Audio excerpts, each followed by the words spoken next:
thing to do is cut 2 lengths of cord, 1.5 meters each, and place a button right into the center of the 2 cords. I've got a spare piece of cord and I've just made it into a loop. You can use an elastic band if you prefer, and then I'm just going to loop that over my button, and then I can attach that to the board, and then it's nice and firm on the board and I'm ready to work.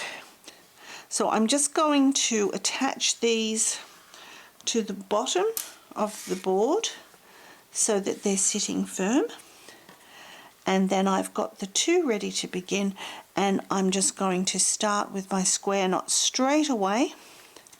So my first D, in we go, and then that will come up close to the button, and then the next one. Now using the thicker cord over the thin cord is much quicker and easier. So I'm just going to do this again for about, 3/4 of an inch, or 2 centimeters, whichever you are, centimeters or inch person, and then that will give me a nice base to the back of my wrist. I've finished my square knots, and now I've separated out each of the 4 cords, and I'll attach them to the bottom of the board so that they're separated out. The way to begin is I've cut myself, a good metre or so of thread, or if you can work with 2 meters, all the better.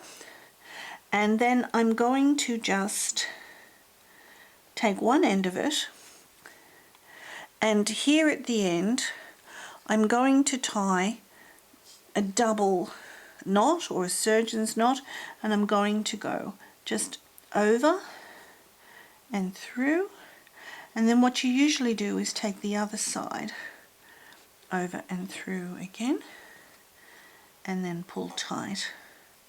And then I'm going to do another one over and take this one through, and then just see where the knot is, bring that down underneath, and then I can pull that tight too. And now this cord here, later on when I'm finished, I'll weave it through the beads before I trim it. So I'm just going to put it up the end here, out of the way. Now on this end, I'm going to thread my needle. Now, depending on what you've got, you can use a beading needle, but my needle of choice is a split needle, and you can see you just use your fingernail to open it, and that's the hole. So the nice thing about this is you can take the thread on and off very easily, and if you're like me and have not such great eyesight, you don't have to thread the needle. So I love these needles. As you can see, this one's been well loved and used. So now I'm going to start with some crystals, and I've got 3 crystals. And the first thing I'm going to do is I'll thread them onto my needle. 1, 2, see, and I can just leave them on my board and just pop them on. And then while they're still on the needle, I'm going to just slide the needle underneath the threads, and then you can see I'm keeping them between the threads here, and I can actually put my finger underneath there, and I can pull the needle and the thread through. It's misbehaving on me, never mind. Pop them back under again, and here, now I'll pull the thread through, but I'm not going to pull it all the way. I'm just going to leave a little loop on this side. Then I can literally pick up my thread and put my finger underneath, because that's where I want it to be, so that my beads are sitting on top and in between each of these rows. Then I'm going to take my needle and I'm going to go see it's coming out from under here. I'm going to go around and then in through the holes of the beads, but you notice I'm going above those black cords. So you can see my beads are captured with the thread underneath and the thread above. So now if I pull my needle through, and I'll just pull it not all the way, I'm going to stop here. And then what I'm going to do is I can pull on the bottom one and see it'll pull this side up. So if I pull this and just pull and pull and pull, then I can put these into position. See that? So once I've got them in position, and it's always a little tricky at the first because it's coming in, but once we get down here it gets much easier. And then as I pull, see I'm still keeping it quite, this cotton's very soft. Then I can put my finger just on top and then just pull it up, and there they are in position. And now I'm ready to begin with my next row. And of course the next row will be much easier because I'll just get my beads. I only need 3. 1, 2 and 3. And I'm ready to start again. So I leave them on the needle, come underneath the cords, pop them in place. Now if you want to, you can just leave your finger on top, pull it all the way through until you just leave that little bit left over at the side there.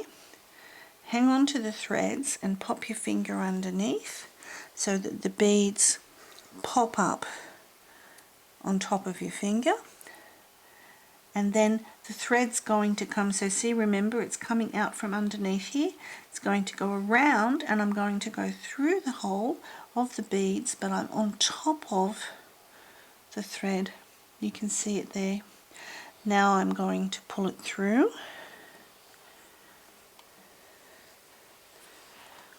but not all the way, because now I can hang on to this thread, I can pull on the base of it, see it pulls this side up.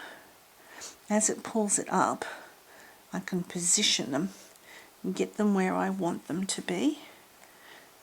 Once I'm happy with their position, then I can pull on the thread, and then now they're captured in place.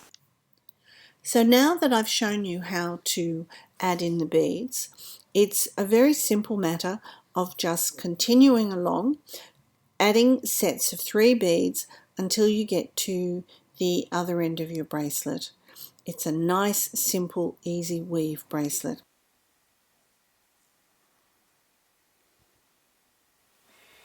If you can see, the thread is finishing on top of the cord here. So what I'm going to do is just take my needle underneath the cord and around, and then I'm going to thread back through this bead.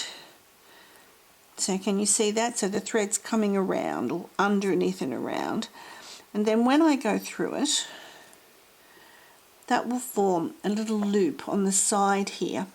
And then what I'm going to do is I'm going to do a little knot over that piece of thread there. So I'll take my needle under the joining thread and up,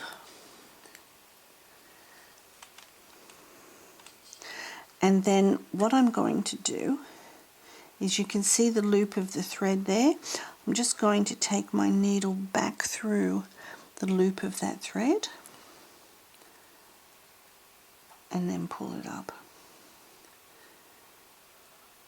And then what I'll do is I'll go through the next crystal. Now if you have trouble going through the crystals, you don't have to go through many of them. There you go, there's the next one. I love these bendy needles. Okay, and then we'll pull it through. And then again, you can see that thread there. I'm just going, and see I'm going beside the cord, and I'm just coming, oops, I'm just coming underneath and then up between there. So you can see I'm sort of inside that thread and beside the, I'm underneath this thread and I'm beside the cord. And then as I pull it up, I'm just going to put my needle through my cord and pull up firmly. Then finally, I'll go through the last bead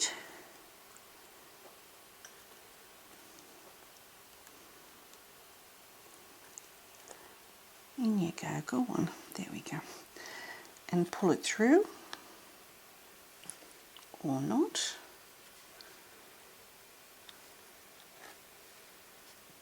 Now if it won't go through, like this one's not behaving, you can just get a little pair of pliers, or I've got tweezers here in my place, and there it comes through quite easily.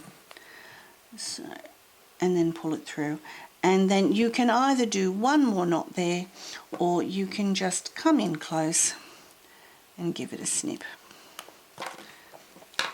And that's finished off.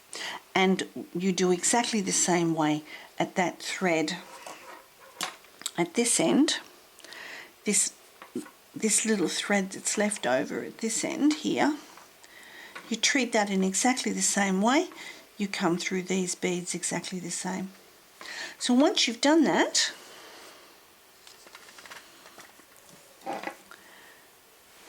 now it's just a matter of, we'll bring the two bottom cords, the center ones, together. There. We can undo the two outside ones.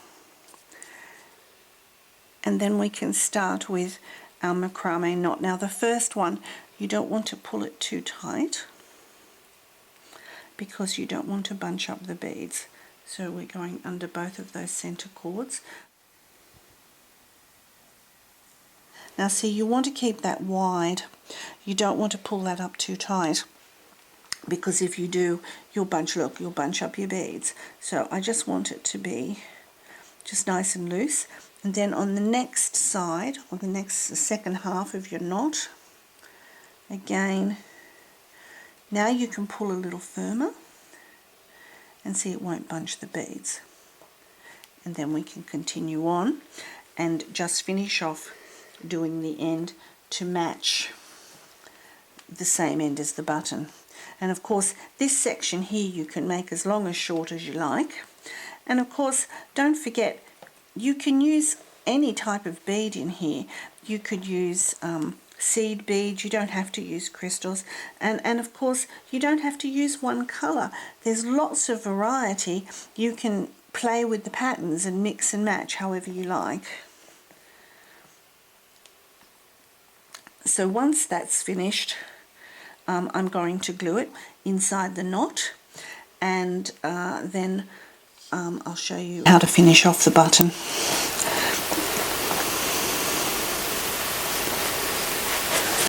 Now I've glued here and it's just waiting to dry, and I'm just going to trim the ends a little bit shorter while I wait for them to dry, but I won't actually cut these close until probably tomorrow when it's fully dried. So all that's left to do now is to make space for my button and do a knot. So obviously the button's only this wide, so the knot only really needs to be here. So I'll just hold it with my hand, do it again, do a loop, bring the ends through,